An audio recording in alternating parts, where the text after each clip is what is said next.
Mis hermanos, doy gracias a Dios, damos gracias al Señor por estar nuevamente conectados, reunidos allí en sus casas. Les bendecimos en el nombre del Señor. Aquí estamos sus pastores, Pastor Antonio Mancera y la casa. Les damos una bienvenida y les saludamos en el amor del Señor Jesucristo. Vamos a dar gracias al Señor por este tiempo que vamos a tener alabándole, pero también aprendiendo de su palabra. Hoy vamos a tener un estudio bíblico y pues les animamos a que ustedes tengan la Biblia ahí con ustedes y tengan un lápiz y un papel y estén tomando nota de este tema que vamos a estar estudiando. Les invito a que cierren sus ojos allí y vamos a orar. Padre, te damos gracias porque tú eres un Dios fiel y maravilloso y estamos, Señor, aquí por tu fidelidad. Estamos, Señor mío, en pie por tu bondad, por tu misericordia, Señor, y que la gracia tuya, Señor, se ha derramado sobre nuestras vidas, sobre nuestros corazones. Gracias, Señor, por cada hogar, por cada lugar de tu iglesia, porque somos iglesia donde estemos reunidos en tu nombre, Señor. Allí en las casas de mis hermanos y de todos aquellos, Señor, que nos están viendo en esta hora, les bendecimos, Señor.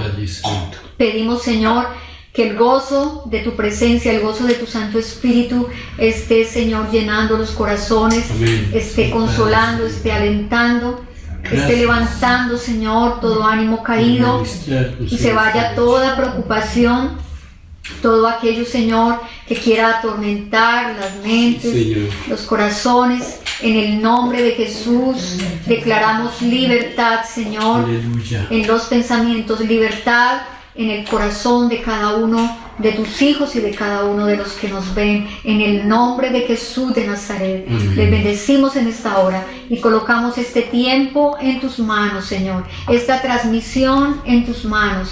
Que lleve, Señor, tu bendición, que lleve tu unción y que edifique, Señor, tu palabra, edifique las vidas de cada uno, Señor, de cada uno de nosotros, mi Señor. Que fortalezca y aliente, Señor, nuestros corazones y que, Señor, oh Dios del cielo, nos exhorte, nos levante. En el nombre de Jesús, muchas gracias, Padre eterno.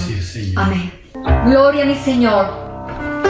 Vamos a ver un tema especial. Les invito a que abran sus Biblias allí en Primera a los Tesalonicenses y vamos a ver sobre la venida del Señor. Celebramos la pasión primero y la muerte, pero también la resurrección de nuestro Señor Jesucristo. Pero también celebramos que el Señor viene, regresa por su iglesia. Bueno,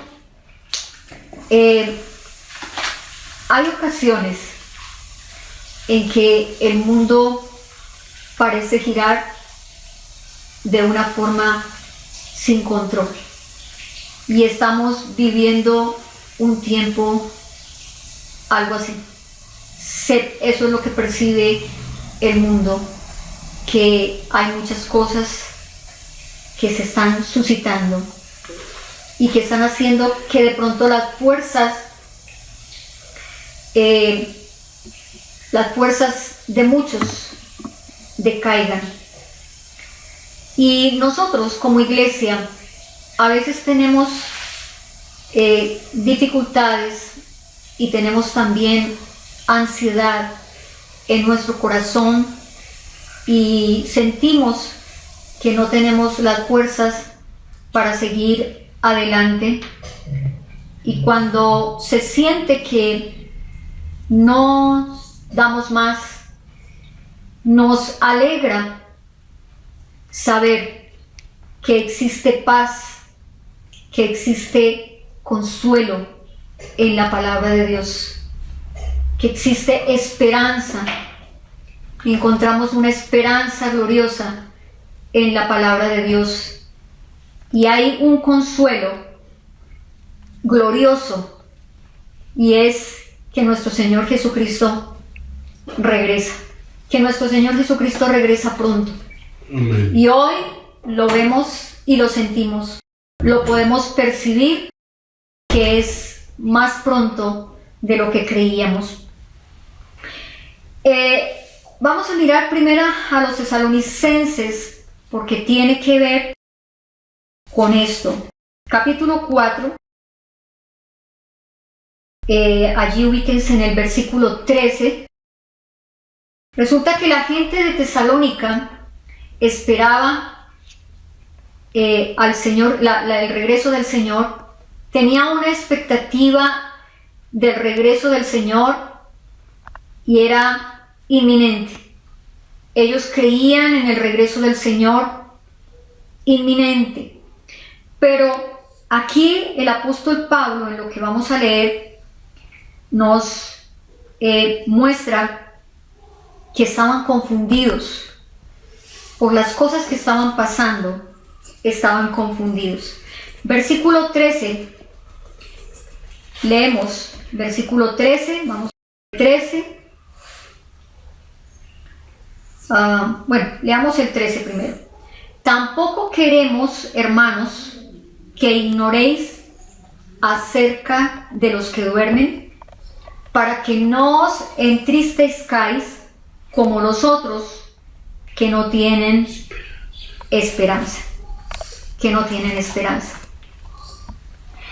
Ellos estaban esperando al Señor y lo esperaban con deseo, con expectativa, pero ellos decían: en cualquier momento el Señor viene, en cualquier momento el Señor vendrá.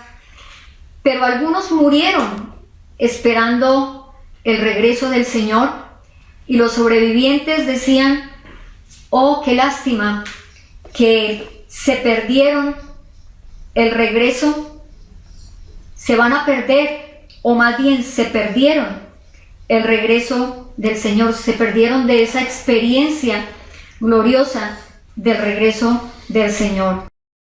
Pero el apóstol Pablo sabe esto y entonces les da unas palabras de aliento. Y a través de esta palabra espero que nuestro corazón se anime por esta palabra, se anime al hacer este estudio.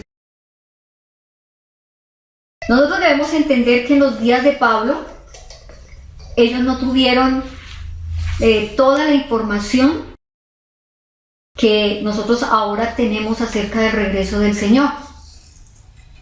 Entonces el apóstol les dice: tampoco queremos, hermanos, que ignoréis acerca de los que duermen. Quiero que miremos esa palabra ahí, si quieres subráyela en su Biblia, la palabra duermen. La palabra duermen ahí hace referencia a la muerte de un creyente, porque así como nosotros despertamos después de dormir, entonces así será la resurrección. Y esos hermanos de Tesalónica estaban enfrentando 3 problemas, y los vemos acá en el versículo 13. Dice: así que tampoco queremos, hermanos, que ignoréis acerca de los que duermen. Ignoréis, miremos esa palabra, ignoréis acerca de los que duermen, para que no os entristezcáis como los que no tienen esperanza. Y muchas veces nosotros entramos en preocupación, entramos en conflicto y en confusión porque ignoramos la palabra de Dios, porque y de pronto nos entristecemos y a veces como que perdemos la esperanza. Entonces allí habían 3 problemas que ellos estaban enfrentando, y era la ignorancia, la tristeza y la desesperanza. Alguien dijo, leí una frase que me pareció muy especial, que el dolor y el sufrimiento nos hacen mirar hacia atrás. que la preocupación mira alrededor, pero la fe mira hacia arriba y hacia adelante. La fe nos lleva a mirar hacia arriba. ¿De dónde vendrá mi socorro? Nuestro socorro no viene de los montes. Nuestro socorro no viene del que está, ni siquiera del que está al lado nuestro. Nuestro socorro viene de Jehová, que hizo los cielos y la tierra. Entonces la fe nos lleva a mirar al Omnipotente, nos lleva a mirar al cielo y también nos lleva a mirar hacia adelante. Pablo les ayuda a través de esta palabra. La carta a los tesalonicenses es hermosa, tanto la primera como la segunda, y vamos a ver si tocamos también, Dios mediante, en el próximo estudio, dentro de 8 días, la segunda carta del apóstol Pablo a los tesalonicenses. Y Pablo aquí les ayuda a reenfocar su atención, hablándoles del rapto de la iglesia, hablándoles del arrebatamiento de la iglesia, que cuando el Señor Jesucristo regrese por los suyos, lo que el Señor hará. Y les dice que sus seres queridos, prácticamente les está diciendo que no se preocupen, que no tengan dolor, que los suyos, los seres amados de ellos que durmieron con el Señor, o sea, los que murieron en Cristo, los que murieron con Cristo en su corazón, serán resucitados de entre los muertos, y les da esa gloriosa esperanza. Y les dice que los que estén vivos, que los que estemos vivos, serán cambiados, serán transformados en un instante, y que juntos seremos arrebatados para encontrarnos allí con el Señor, para ir al encuentro con el Señor en los aires y estar por siempre con el Señor. Notemos cómo Pablo finaliza este capítulo 4 en el versículo 18. Dice: por tanto, alentaos los unos a los otros con estas palabras. Por tanto, alentaos los unos a los otros. Mis hermanos, no hay esperanza más gloriosa, más consoladora que el rapto de la iglesia, que el arrebatamiento de la iglesia. Habrá una reunión gloriosa, habrá una reunión celestial.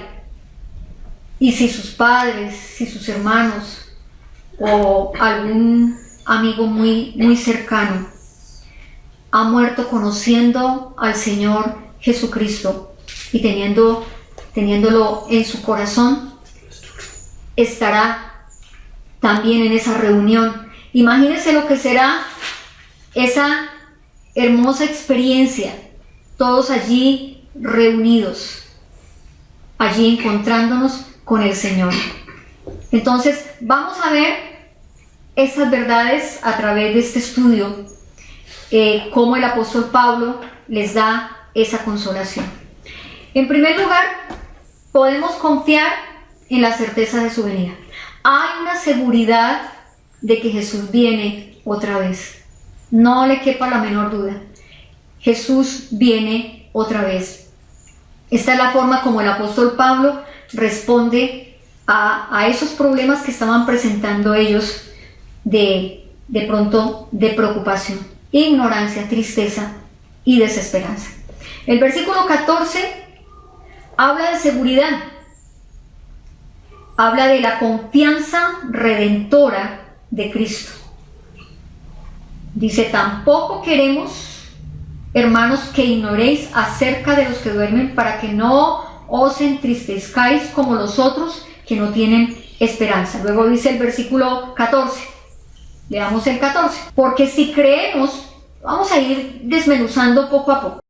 Porque si creemos que Jesús murió y resucitó, así también traerá Dios con Jesús a los que durmieron en él. Si creemos. ¿Qué dice el mensaje del Evangelio. ¿Cuál es el centro del mensaje del Evangelio?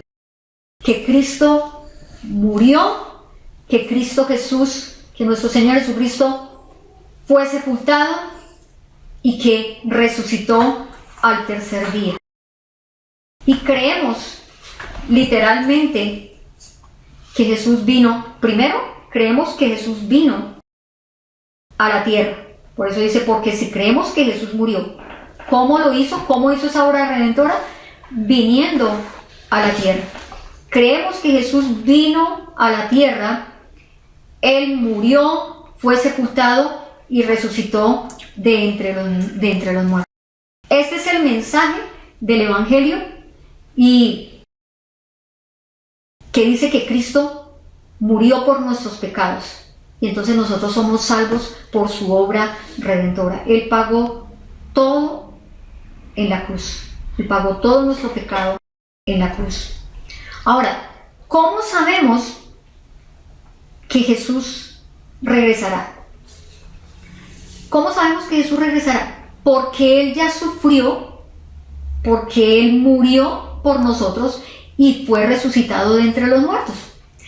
A menos de que se haga el rapto, de que haya el rapto, si el Señor no regresa por nosotros, el Evangelio está incompleto, mis hermanos. El Evangelio es incompleto sin la segunda venida del Señor, sin el regreso del Señor. Y cuando hablamos de la segunda venida del Señor, que es el próximo evento que se avecina, la segunda venida del Señor, la Biblia nos enseña que se hará en dos fases. Y la primera fase es el arrebatamiento o rapto de la iglesia del Señor, de todos aquellos que hayamos nacido de nuevo, que vivamos con el Señor y vivamos para el Señor. Y la segunda fase, en esa primera fase, el Señor solamente vendrá hasta las nubes. En la segunda fase, vendrá a tocar tierra. La primera fase nos llevará a su iglesia y estaremos con el Señor, y mientras estamos allá, aquí la tierra estará en tribulación y gran tribulación, pero luego vendremos con Él y será la segunda fase de la segunda venida del Señor Jesucristo. Así que la segunda venida del Señor Jesucristo es una doctrina fundamental de la palabra, en la palabra del Señor. Es una doctrina fundamental en la Biblia. Es una doctrina fundamental para el cristiano, para aquel que ha creído en Cristo. Porque la segunda venida habla de la esperanza, del arrebatamiento, del rapto de la iglesia. Y sin ese evento del levantamiento de la iglesia, el Evangelio está incompleto. Así como estaría incompleto si Jesucristo no resucitó. Es incompleto si el Señor no viene por su iglesia. Entonces, si creemos que Jesucristo resucitó, la resurrección de Él es lo que Pablo está diciéndoles a ellos, porque ellos estaban perdiendo la esperanza, porque algunos pues iban muriendo y no veían, no tenían la experiencia de la venida del Señor por su iglesia. Entonces, Pablo les dice que si creemos que Jesús resucitó, pues entonces la resurrección de Él es la prueba de nuestra propia resurrección. La Biblia nos enseña sobre las primicias.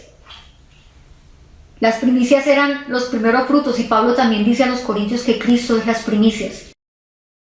Esos primeros frutos, cuando la Biblia habla, de las primicias, esos primeros frutos eran recogidos y llevados al templo y colocados allí en el altar como una ofrenda. Primero, como agradecimiento a Dios por la cosecha que estaban recogiendo, por la cosecha que venía, que se aproximaba. Y segundo, era una demostración de que era una muestra, esa ofrenda, esas primicias que se llevaban allí, era una muestra de que toda la cosecha le pertenecía a Dios, de que toda la cosecha que vendría le pertenecía a Dios. Así que la fiesta de las primicias que los judíos celebraban y que es una de las fiestas de Dios, tiene un cumplimiento y tendrá un cumplimiento maravilloso en la venida del Señor, pero tuvo el cumplimiento en la resurrección de nuestro Señor Jesucristo, porque Él es las primicias de la resurrección. Él fue el primero resucitado en gloria.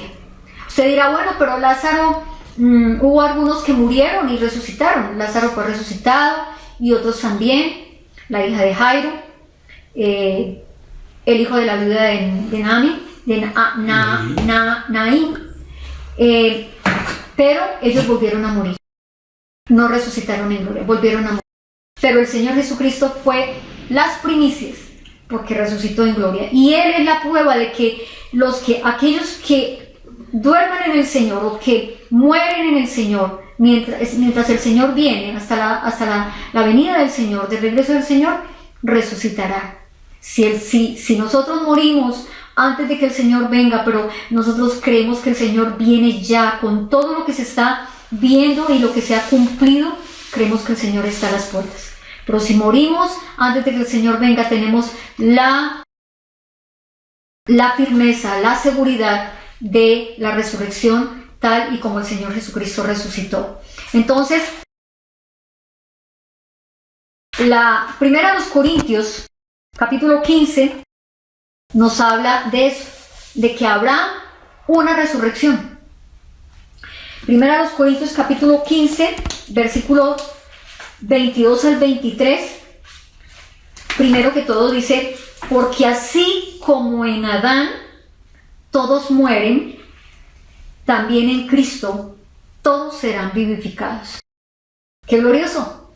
Todos serán vivificados. Y el versículo 23, pero cada uno en su debido orden. Cristo, las primicias. Luego los que son de Cristo en su venida.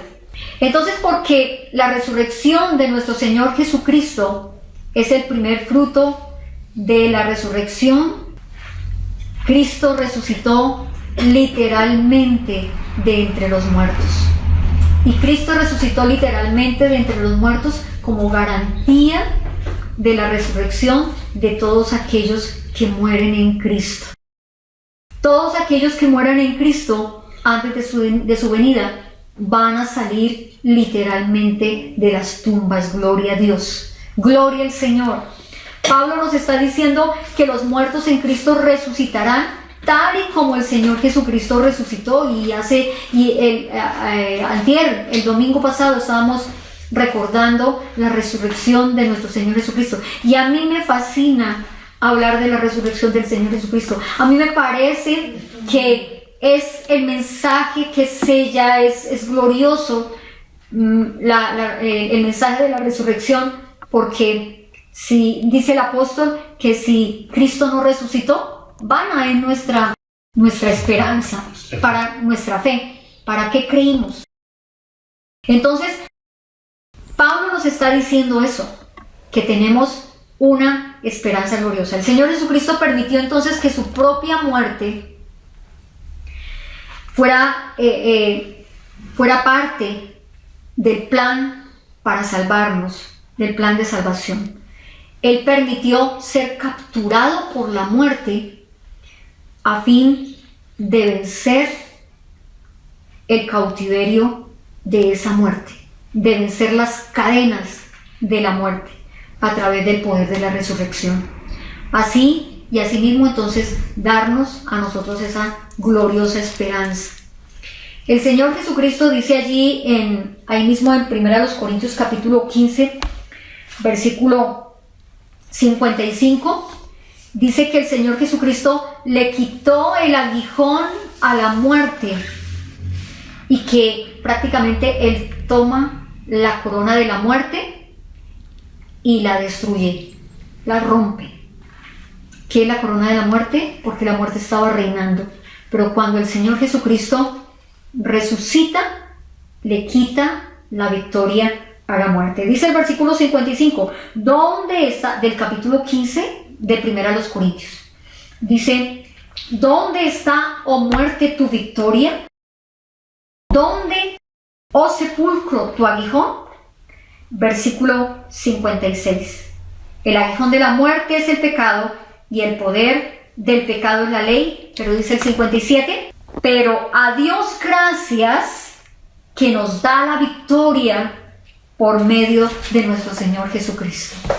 A Dios Padre gracias que nos da la victoria por medio de nuestro Señor Jesucristo. Esa es la victoria gloriosa que nos da el Señor. Él es el Salvador vivo y victorioso. Es victorioso sobre la muerte y nosotros también seremos victoriosos. Y entonces, mis hermanos, esta es la base histórica y sobrenatural de la segunda venida de nuestro Señor Jesucristo. La base sobrenatural de la segunda venida de nuestro Señor Jesucristo es la resurrección. Y empezando por la resurrección de nuestro Señor Jesucristo y la esperanza de la resurrección de todos aquellos que mueren en Cristo. Yo creo que la segunda venida del Señor será tan real y literal como lo fue su primera venida, y que los muertos en Cristo resucitarán literalmente, tal y como el Señor Jesucristo resucitó. Gloria al Señor. Entonces, esta es la seguridad. La seguridad es la obra redentora de nuestro Señor Jesucristo y que se sella en la resurrección. Lo otro, la segunda seguridad, es que es la palabra del Señor nos da seguridad. La firme seguridad que encontramos en su palabra. En el versículo 15 de Primera a los Tesalonicenses, del capítulo 4. Vamos, no pierdan ahí. Primera a los Tesalonicenses, capítulo 4, versículo 15. Dice, por lo cual os decimos esto en palabra del Señor. Pablo está diciendo, es por la palabra del Señor que yo les estoy diciendo esto. Y es que, mis hermanos, 1/3 de la Biblia habla de la segunda venida del Señor Jesucristo. En el Nuevo Testamento dicen que aproximadamente 200 veces o un poco más de 200 veces se menciona la segunda venida del Señor, y en el Antiguo Testamento más de 1000 veces se nombra la venida del Señor. Se nombra muchas veces la venida del Señor Jesucristo. Entonces, la Biblia una y otra vez promete que el Señor volverá otra vez, que el Señor volverá. Así que podemos descansar en su palabra, como lo leíamos ahí en el versículo 18 del mismo capítulo 4. Por lo tanto, alentaos los unos a los otros con estas palabras. Alentaos los unos a los otros con estas palabras. Así que el apóstol Pablo escribió esto no para atemorizarnos, no para amenazarnos. Usted estará atemorizado si no está preparado. Si usted no tiene a Cristo en su corazón, entonces no tiene la seguridad de la salvación. Si usted no ha nacido de nuevo, entonces usted puede estar atemorizado. Pero si usted tiene la seguridad de que Cristo está en su corazón y usted le entregó su vida al Señor, entonces no tiene por qué estar asustado ni estar de pronto atemorizado, sino recibir un aliento con estas palabras. Y Pablo entonces bosqueja aquí entre estas dos cartas, pues vamos a mirar primero la carta primera a los Tesalonicenses, que lo estamos haciendo, 4 eventos de esa segunda venida o del regreso del Señor Jesucristo por su iglesia. Entonces, el primer evento es que el Señor regresará en majestad. La majestad de su regreso es gloriosa. Hay una figura central en ese regreso. Y está allí en el versículo 16. Dice, porque el Señor mismo, Notemos esa palabra. Porque el Señor mismo, Él es el centro, Él es la figura central. ¿Quién es el que regresará? El Señor mismo. Porque el Señor mismo, con voz de mando, con voz de arcángel y con trompeta de Dios, descenderá del cielo. El Señor mismo descenderá del cielo. Y en Hechos, no pierdan ahí Tesalonicenses, capítulo 4, devuélvanse allí a Hechos. En el libro de los Hechos, capítulo 1, versículo 11, leemos que allí se les dijo a los discípulos, los cuales también les dijeron: varones galileos, ¿por qué estáis mirando al cielo? ¿Por qué estáis mirando al cielo? Este mismo Jesús que ha sido tomado de vosotros al cielo, este mismo Jesús que ha sido tomado de vosotros al cielo, vendrá como le habéis visto ir al cielo. Él les está diciendo el Dios a través de este mensaje que les estaban dando allí, viendo la ascensión del Señor Jesucristo. Dice que había dos varones con vestiduras blancas que les dijeron a los discípulos que estaban allí mirando cómo el Señor ascendía al cielo, y entonces les dice: este mismo Jesús que ha sido tomado de vosotros al cielo, que está ascendiendo al cielo, así vendrá como lo habéis visto ir al cielo. Así mismo vendrá. Él será y es el protagonista. Un día el Señor Jesucristo subió al cielo y está sentado a la diestra de Dios Padre. Está allí en el trono, sentado a la diestra de Dios Padre. Pero un día el Señor Jesucristo se levantará de su trono y empezará su descenso hacia la tierra, que creo que está ya pronto.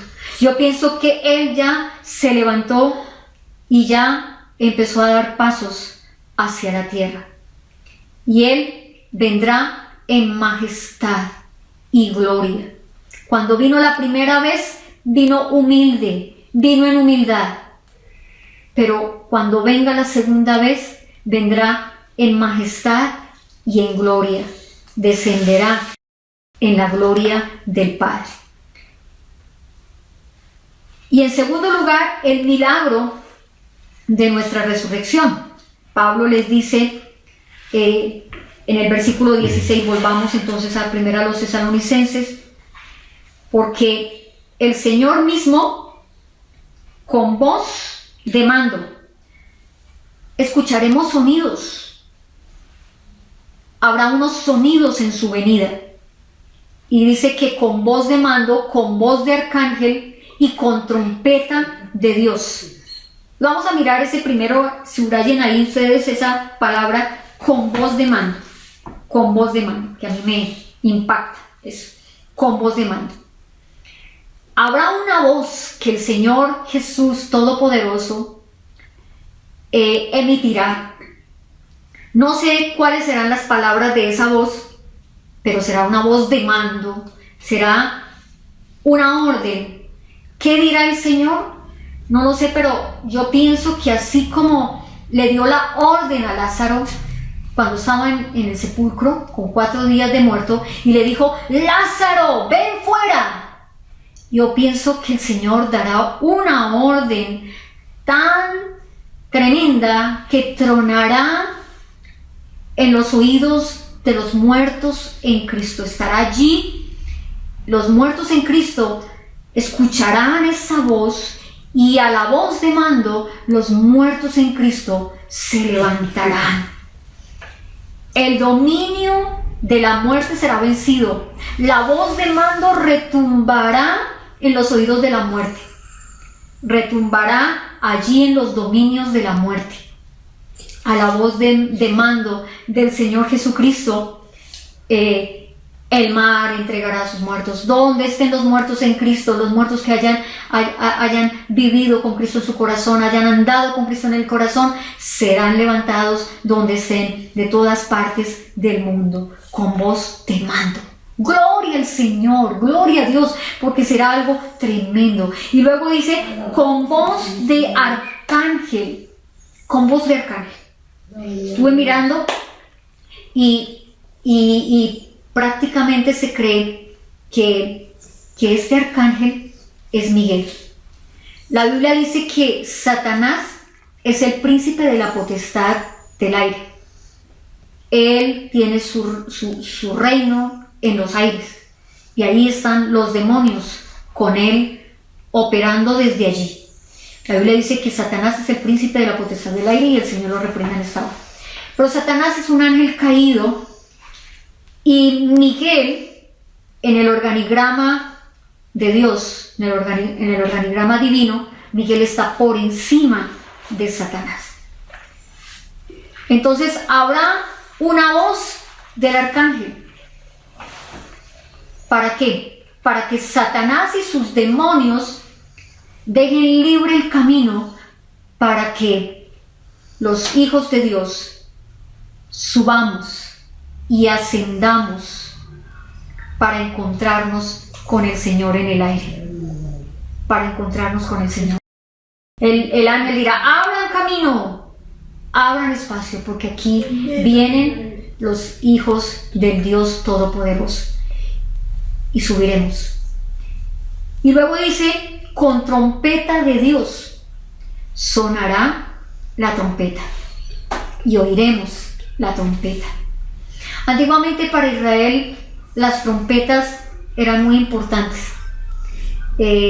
Las trompetas eran usadas para adorar, en la adoración, y también las trompetas eran usadas para anunciar las batallas, para los momentos de la batalla también. Allí el Señor decía que tocaran la trompeta y allí se manifestaba el poder de Dios.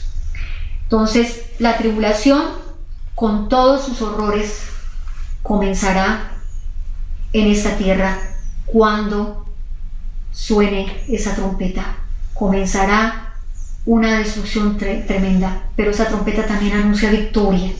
Es la victoria de que los hijos de Dios estaremos siempre y para siempre con el Señor.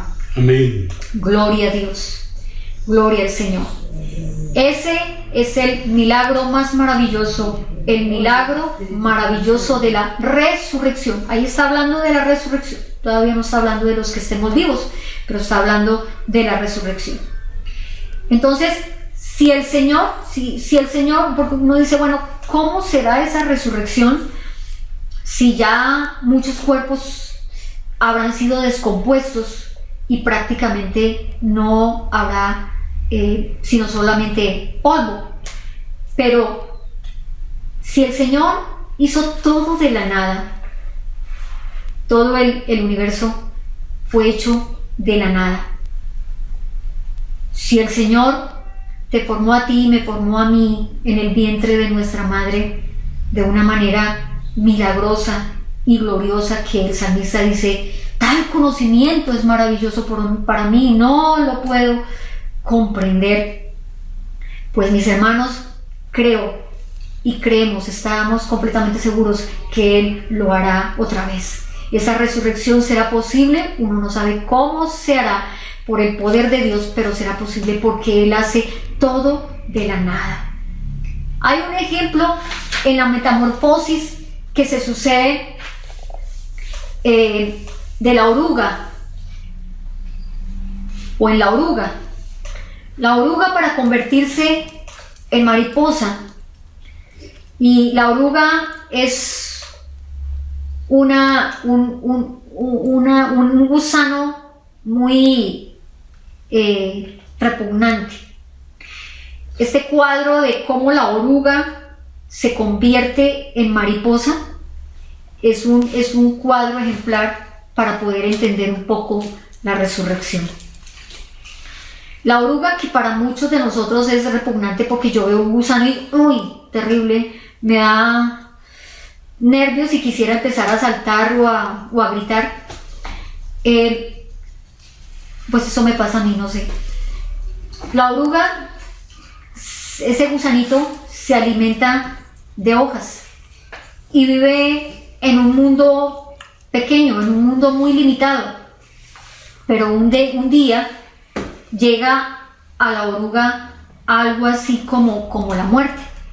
Y entonces la oruga se mete en la crisálida, se envuelve en una crisálida que pudiera ser como una mortaja, como un ataúd, y allí entonces permanece encerrada por un tiempo. Y para el mundo, o para las personas que no lo saben, pudiera decir que esa oruga está muerta, o que eso está muerto, porque no se ve nada.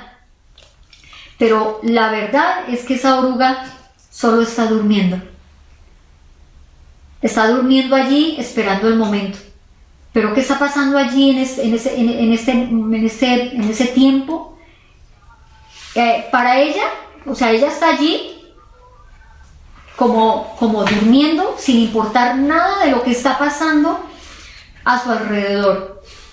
Pero un día, el de su resurrección, esa oruga sale de su crisálida y ya no es más una horrible oruga, ya no es más un horrible gusano.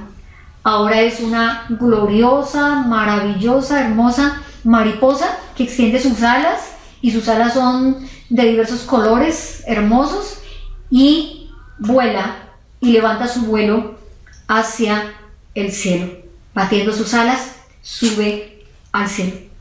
Esa oruga experimentó una transformación, una metamorfosis, un cambio de forma. La palabra metamorfosis habla de cambio de forma. En la Biblia pues está también metamorfosis o metamorfo, que habla de cambio de mentalidad, pero la metamorfosis es cambio de forma. Cambio de forma.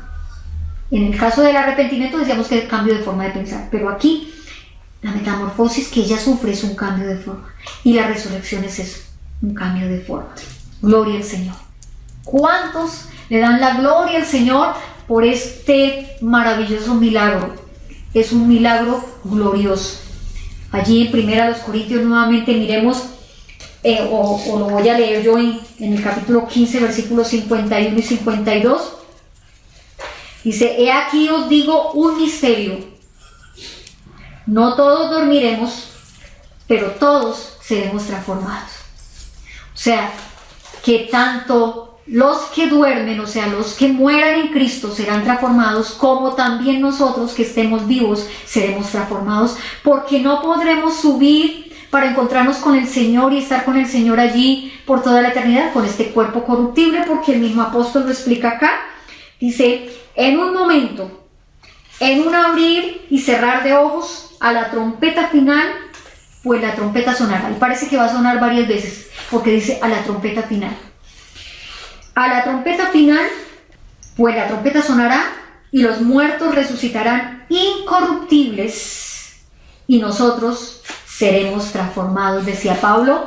Nosotros que estemos vivos seremos transformados, y dice el versículo 53, porque es necesario que esto corruptible se vista de incorrupción y esto mortal se vista de inmortalidad. Gloria al Señor. Así que vamos a ser como Jesús, tanto en la resurrección como en los cuerpos que el Señor transformará en nosotros, cuerpos glorificados. En Filipenses capítulo 3, versículo 19, tomen nota allí. Filipenses capítulo 3, del 19 al 21, leemos: el fin de los cuales será perdición. Está hablando de todos aquellos que viven sin Dios, sin arrepentimiento, sin salvación. Dice: el fin de los cuales será perdición, cuyo Dios es el vientre y cuya gloria es su vergüenza, que solo piensan en lo terrenal. Mas nuestra ciudadanía está en los cielos, de donde también esperamos al Salvador, al Señor Jesucristo. Y dice el versículo 21, el cual transformará el cuerpo de la humillación nuestra para que sea semejante al cuerpo de la gloria suya, por el poder con el cual puede también sujetar a sí mismo todas las cosas. ¡Oh, qué glorioso! Quiero que volvamos a leer ese 21.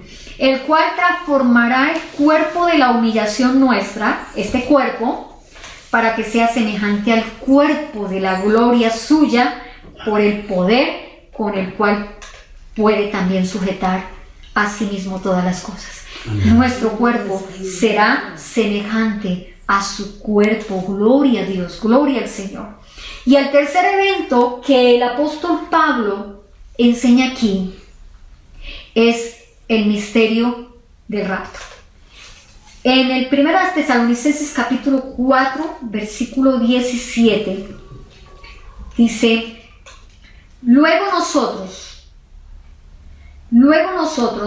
los que vivimos, los que hayamos quedado, seremos arrebatados juntamente con ellos en las nubes para recibir al Señor en el aire, y así estaremos siempre con el Señor, siempre con el Señor.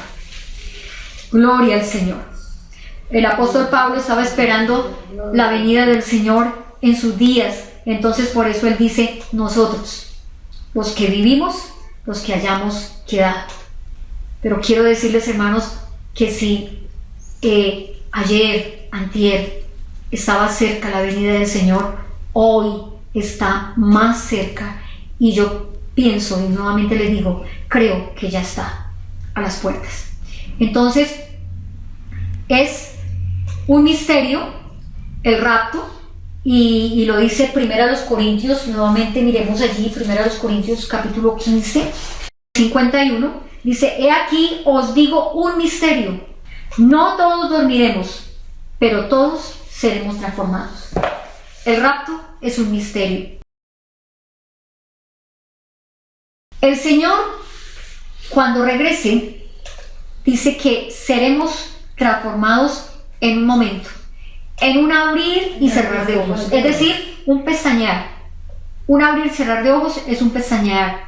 Y dice que cuando se oiga la voz y la trompeta, todos los salvos seremos transformados instantáneamente y seremos llevados. Dice, en un momento, en un abrir y cerrar de ojos, a la trompeta final.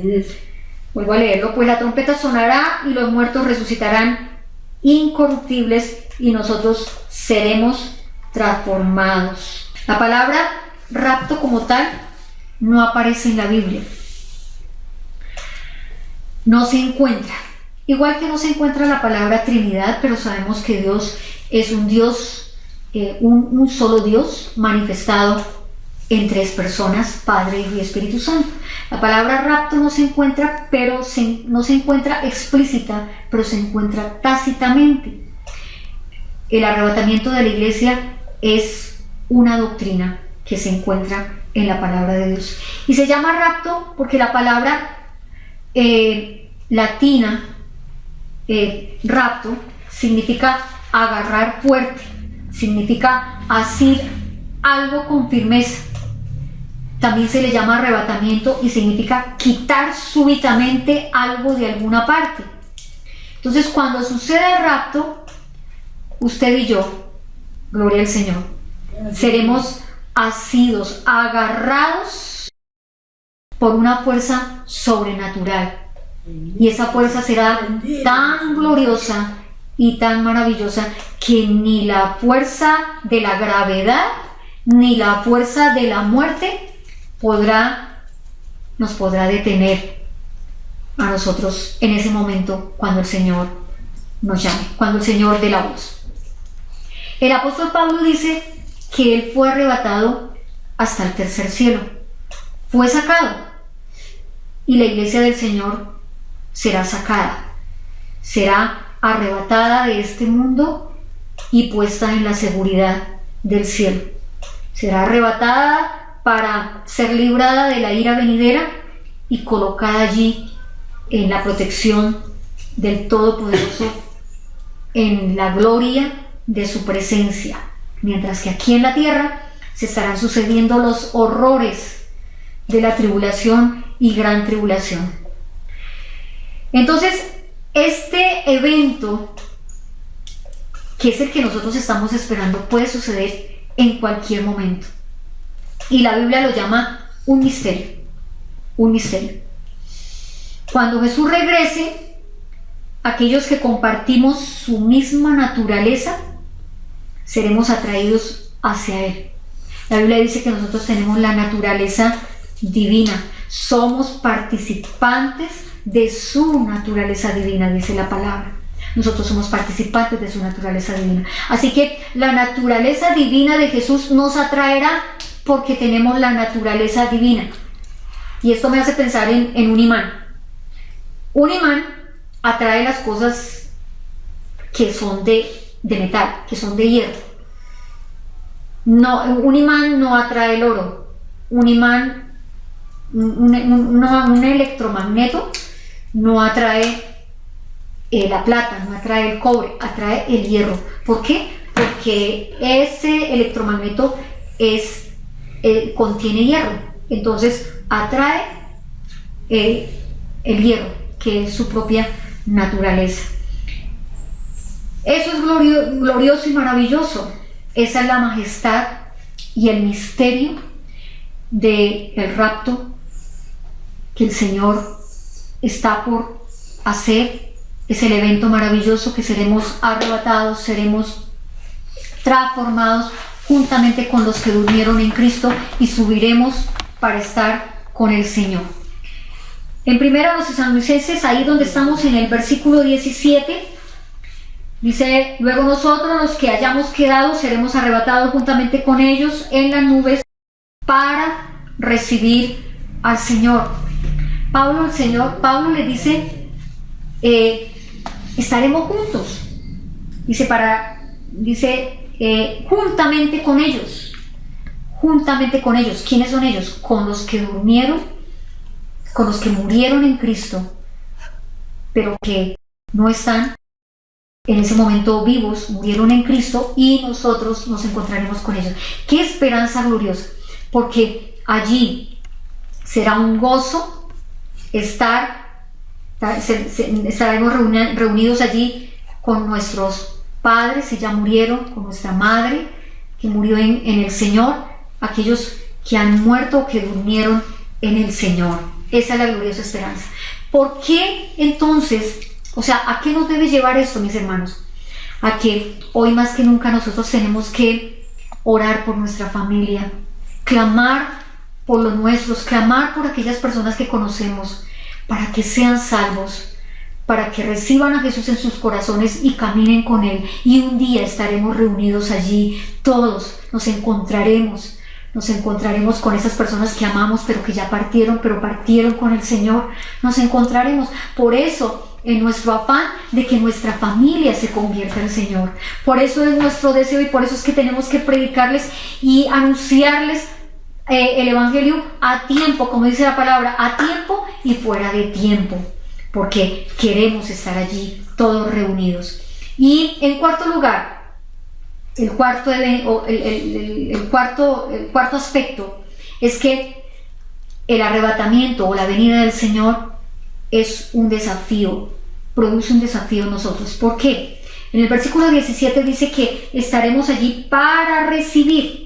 Seremos arrebatados juntamente con ellos en las nubes para recibir al Señor en los aires. Esta frase hace referencia a salir al encuentro del Salvador, a salir a saludar, pero hace referencia a cuando se sale al encuentro de un embajador que regresa, o de una persona importante que regresa, para dar la bienvenida a un personaje importante que regresa. Entonces iremos a recibir al Rey de Reyes, y Señor de señores que está regresando. Y nosotros somos embajadores de Cristo. ¿Qué nos dice esto? Que nosotros daremos cuentas a ese Rey, daremos cuentas a nuestro Señor. Entonces, que nuestro Señor nos encuentre vestidos de justicia. Vestidos de justicia con vestiduras blancas y sin mancha para ir con el Señor. La pregunta es, ¿estamos listos? ¿Está usted listo? ¿Es usted salvo?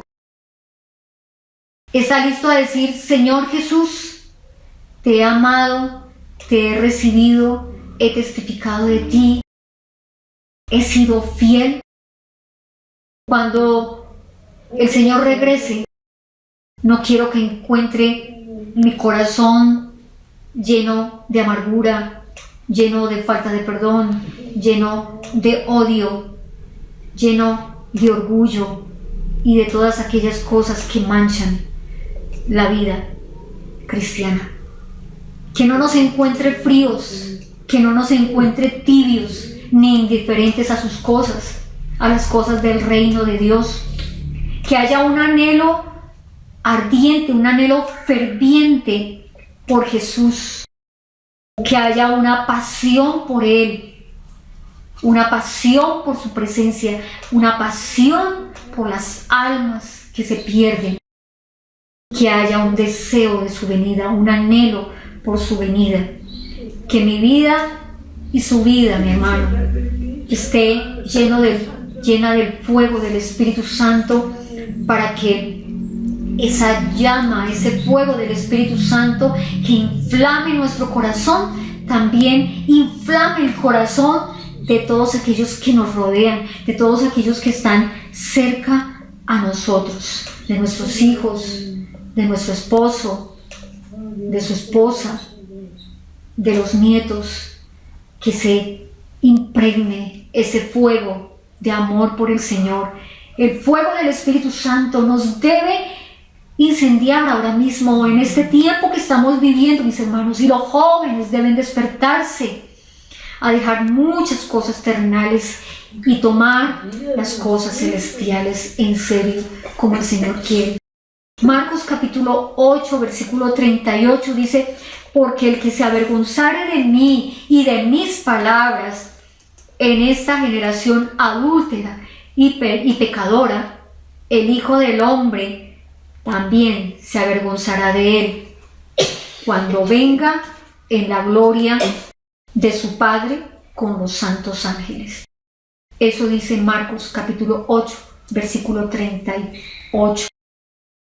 Usted dice: pastora, pero yo no me avergüenzo.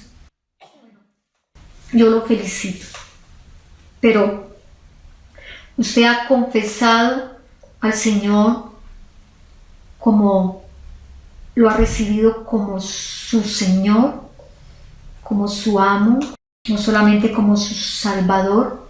Le ha obedecido, ha caminado en el bautismo y anhela servirle con todo su corazón. El Evangelio según San Mateo capítulo 10, versículo 32 al 33, el Señor dice: a cualquiera que me confiese delante de los hombres, yo también le confesaré delante de mi Padre que está en los cielos. Y a cualquiera que me niegue o que me negare delante de los hombres, yo también le negaré delante de mi Padre que está en los cielos. Si usted es una persona muy religiosa, recuerde que la religión no salva a nadie. No hay religión que salve. El Señor Jesucristo es el único camino. Efesios capítulo 2, versículo 8 al 9 dice: porque por gracia sois salvos por medio de la fe, y esto no de vosotros, pues es un don, es un don de Dios.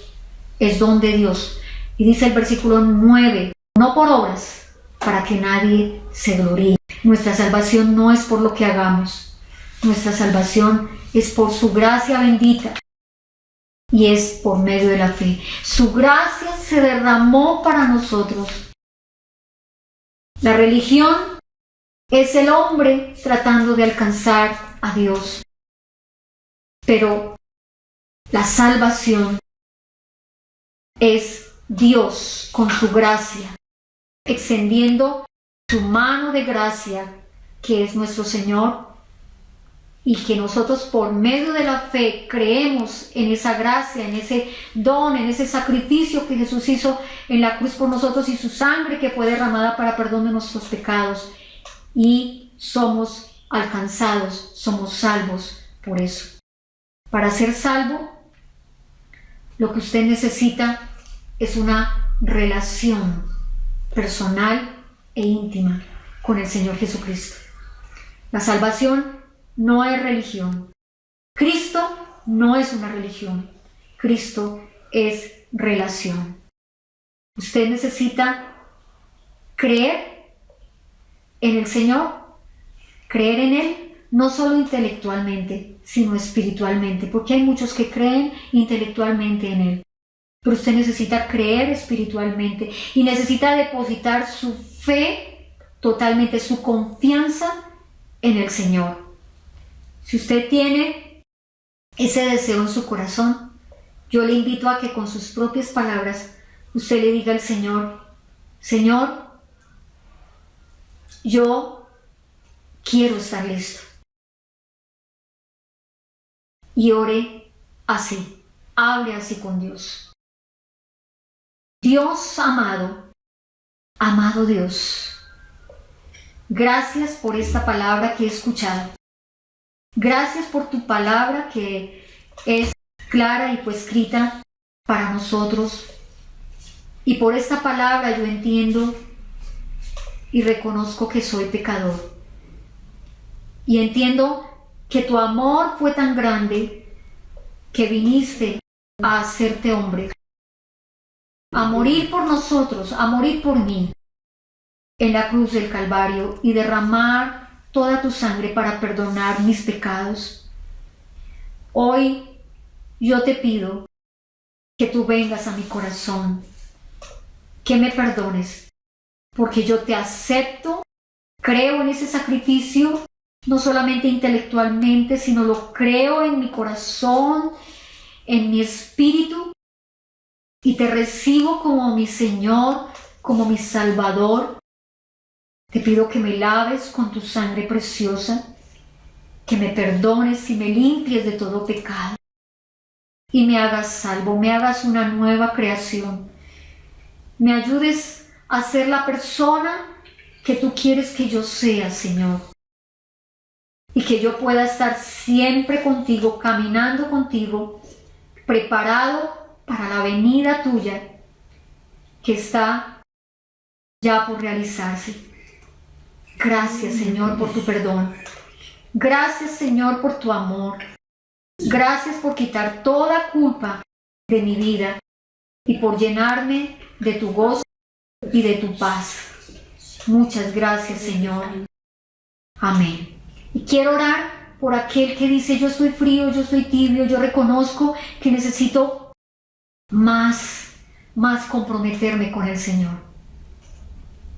Allí arrodíllese donde está, dígale: Señor, hago compromiso contigo porque yo quiero que tú me limpies todas aquellas manchas. Tú perdonaste mis pecados, los pasados, los presentes y los futuros. Yo te pido, Señor, que me ayudes a vivir una vida en santidad, una vida que te agrade a ti, Señor, una vida que te glorifique a ti, y que estés, Señor, con la lámpara encendida esperando tu venida, con la lámpara, con la porción remanente siempre de aceite para que permanezca encendida, el aceite de tu Santo Espíritu. Señor, gracias por bendecir a tu iglesia. Gracias, Señor, por fortalecer a tu iglesia, por fortalecer a tus hijos, Señor. Gracias por fortalecer la fe y la esperanza, Señor, porque podemos decir y alentarnos con tu palabra de que tú vienes pronto. Cristo viene pronto. Cristo viene pronto. Tú vienes pronto. Y qué hermoso será Muchas gracias, Señor, porque todo lo que estamos viendo, Señor, y aún lo que estamos viviendo, nos da muestras que tú estás a las puertas, Señor. Podemos, Señor mío, Dios del cielo, saber que, Señor, tú nos abrazas y tú nos consuelas diciendo, ya voy por la que será mi esposa. Ya voy de regreso. Y, Señor, ayúdanos mientras tanto, Señor, a hacer, Padre mío, tu obra. A hacer, Señor, lo que nos corresponde hacer. Y es, Señor, predicar este evangelio, compartir este evangelio de que tú moriste, Señor, tú sufriste, Señor mío, la pasión y pasaste, Señor, ese dolor y llegaste a la cruz derramando tu sangre preciosa por los pecados, pero que también resucitaste, que podamos, Señor, predicar esa palabra, Señor mío, con certeza, con el fuego del Espíritu Santo en nuestro corazón, y que hay una esperanza para aquel que vive con Cristo y anda con Cristo en el corazón. Que tú vienes por tu iglesia, que tú vienes por nosotros y nos libras de la ira venidera, nos libras de la ira que está por venir sobre esta tierra. Gracias, Señor. Amén y amén. Jesús viene en las nubes, su iglesia a levantar. El que no se prepare, aquí se quedará. Pero diga conmigo, mi alma volará al son de la trompeta, mi alma volará, y ya no habrá más tristeza, ya no habrá más preocupación de que el dinero, de que los recibos, de que el Señor vendrá por nosotros, su iglesia, y estaremos para siempre con el Señor. Dios les bendiga. Dense un abrazo allí, les enviamos un abrazo muy grande y los amamos en el Señor. El Señor les bendiga, mis hermanos, y les amamos. Dios les guarde.